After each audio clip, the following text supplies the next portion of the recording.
आणि ती विधी सफल करून दाखवली।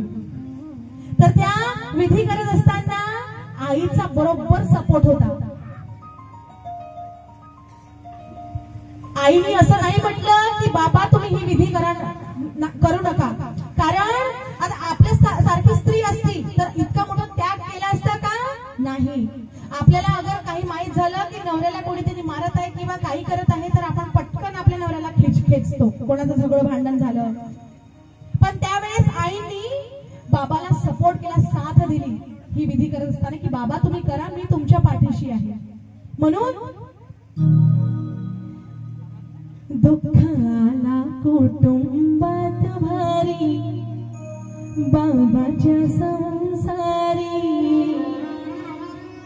ती वेळोवेळी धावली। आणि मग